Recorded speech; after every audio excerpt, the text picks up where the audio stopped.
तर मी माझ्या लहान मुलाला आणि मुलीला सुद्धा सांगितलं, बघ काय झालं. मध्ये आधी माझा मुलगा म्हणतो ही गाडी ती गाडी. त्याला मी सांगितलं, गाडी आणि पैसा याच्यापेक्षा माणसं महत्वाची असतात, विचार हे महत्वाचे असतात.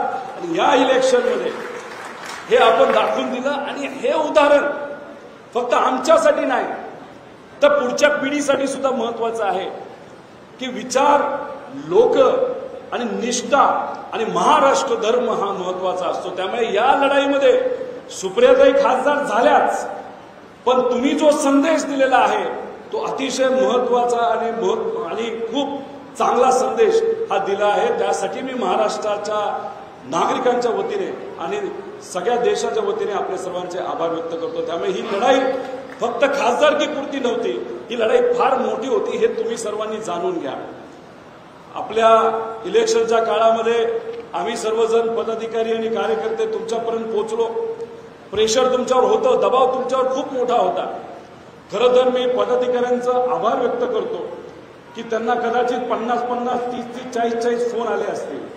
आणि फोन आले असताना सुद्धा तुम्ही साहेबांबरोबर आणि ताईंबरोबर विचाराबरोबर राहिला, त्यासाठी मी मनापासून आपले आभार व्यक्त करतो. काही लोकांना असं वाटत होतं पदाधिकारीच मिळणार नाही, पण असं होत नसतं. ठराविक लोक स्वहितासाठी कदाचित त्यांच्याबरोबर गेले असले तरी खऱ्या अर्थाने विचार आणि पवार साहेबांबरोबर निष्ठा असणारे हे सर्व पदाधिकारी तिथं उपस्थित, इथं या व्यासपीठावर आज उपस्थित आहेत आणि त्यावेळेस सुद्धा इलेक्शनच्या काळामध्ये होते. आणि तुम्ही सुद्धा बूथवर अनेक अडचणी असताना आपलं बूथ, आपलं गाव, आपला वॉर्ड तो जो टिकवला, अरे जबरदस्त. म्हणजे मी पुण्यामध्ये असताना तिथून जे सगळं आम्ही बघत होतो, युगेंद्र इथं फिरत होता, सुप्रियाताई अख्ख्या मतदारसंघामध्ये त्या ठिकाणी फिरत होते, तर त्या वेळेस तिथं अनेक अडचणी असताना एक सुद्धा बूथ आपला मोकळा पडला नाही, एक सुद्धा नाही. 2400 पेक्षा जास्त बूथ या लोकसभा मतदारसंघामध्ये आहेत. आणि मला तुम्हाला सगळ्यांना सांगायला आनंद होतोय, काही लोकांना असं वाटत होतं बूथचे लोक सुद्धा आपल्याकडे नसणार.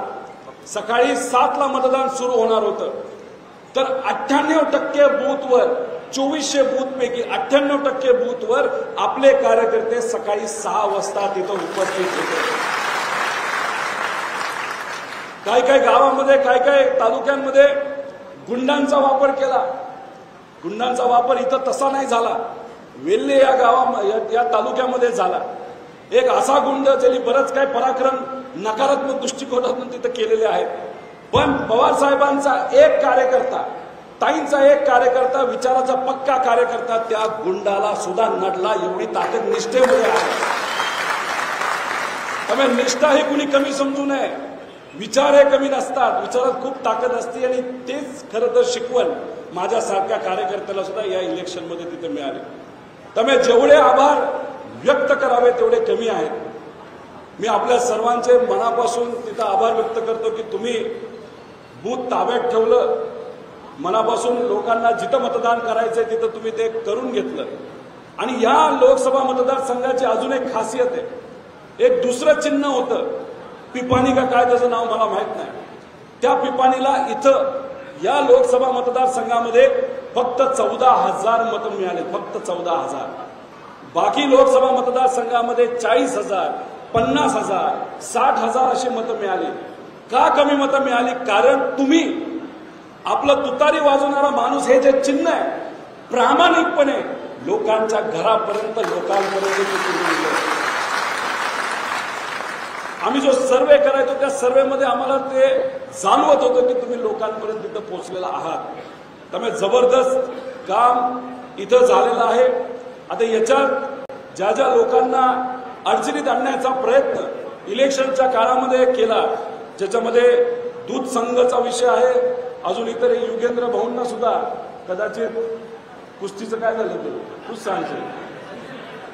त्यामुळे अशा काय गोष्टी होत असतील तर साहेबांनी दिलेला शब्द, ताईंनी दिलेला शब्द तो नक्कीच आपल्याला खरा ठरवावा लागणार आहे की भक्कमपणे आपल्या सर्व निष्ठावंत कार्यकर्त्यांच्या मागे आपल्या सगळ्यांना तिथे उभं राहावं लागेल. त्यामुळे दूध संघापासून जे जिथं कुठं आपल्या कार्यकर्त्याला अडचण आणली त्यांनी निश्चिंत राहावा. पवार साहेब तुमच्या बरोबर आहेत, हे सर्व पदाधिकारी आम्ही सर्वजण तुमच्या बरोबर आहोत, हेच या ठिकाणी आपल्या सगळ्यांना सांगायचं. काल एका संस्थेमध्ये पवार साहेबांचा फोटो काढला, बरोबर ना, माळेगाव बरोबर. कोण कोण होतं तिथे?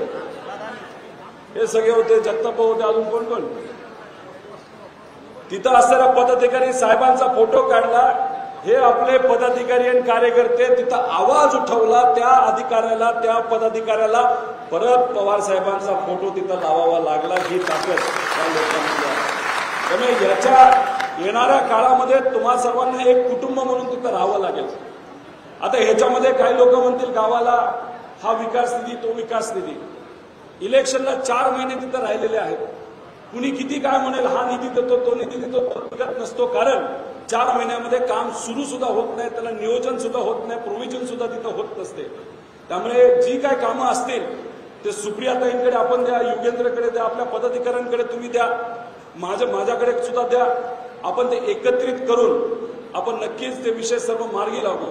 पण पवार साहेबांनी मोठे विषय आता हातामध्ये घेतले, त्याच्यामध्ये शेतीचं पाणी आणि ज्या काय शेतीच्या पाण्याच्या योजना आहेत त्या पहिलं आपल्याला लक्ष तिथं द्यायचं आहे.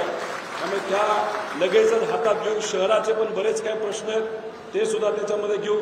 बरंच काय आहे बोलण्यासाठी, पण जास्त आपल्या सर्वांचा वेळ. आणि शहराचे पदाधिकारी, काही लोक म्हणत होते कदाचित आपल्याला -5,000 राहू शहर. कोण कोण येते? किती राहिलं? 30, 27, 30.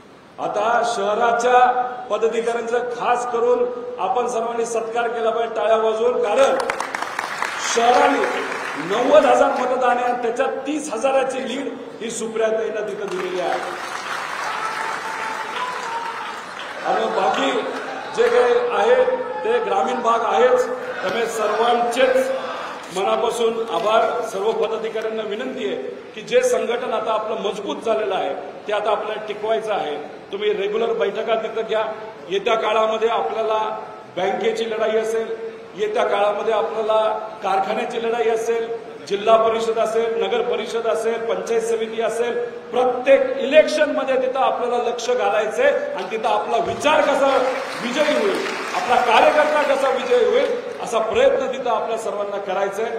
पुनश्च एकदा मी मनापासून बारामती तालुक्यातले सर्व नागरिकांचे आभार व्यक्त करतो, सर्व कार्यकर्त्यांचे आभार व्यक्त करतो, सर्व या निष्ठावंत पदाधिकाऱ्यांचे आभार व्यक्त करतो की तुम्ही एक खूप मोठा लढा त्या ठिकाणी लढला, तो आपण जिंकला आणि एक खूप मोठा संदेश अशा अख्ख्या देशाला तिथं दिला. त्यामुळे त्यासाठी पुनश्च एकदा आपल्या सर्वांचे आभार व्यक्त करतो. 11, 12, 13 पवार साहेब स्वतः बारामतीमध्ये तिथं येणार आहेत, तिथं बैठका त्या वेगळ्या वेगळ्या तिथं घेणार आहेत. त्यामुळे आपण नक्कीच तिथं रेग्युलरली भेटत राहू आणि चर्चा करत राहू आणि ज्या कुठल्या व्यक्तिगत अडचणी असतील, इतरही अडचणी असतील त्या 100% तिथं आपण सोडूया. त्यामुळे फक्त 3 बूथ आपले कुठेतरी मायनस राहिले नाही तर 100% बूथवर सुप्रियाताई ह्या प्लसमध्ये आहेत. आणि सगळ्यात बेस्ट गोष्ट तुम्ही सर्वांनी जी करून दाखवली, जे लोक स्वतःला राजा समजायचे, लोकल राजा समजायचे, पदाधिकारी समजायचे, त्यांच्या गावामध्ये सुद्धा सुप्रियाताईला तिथं लीड तिथून मिळालेली आहे. त्यामुळे त्यांना मला एवढंच सांगायचंय, अहंकार हा कोणाला कुठे घेऊन जात नसतो. तुम्ही जमिनीवर या.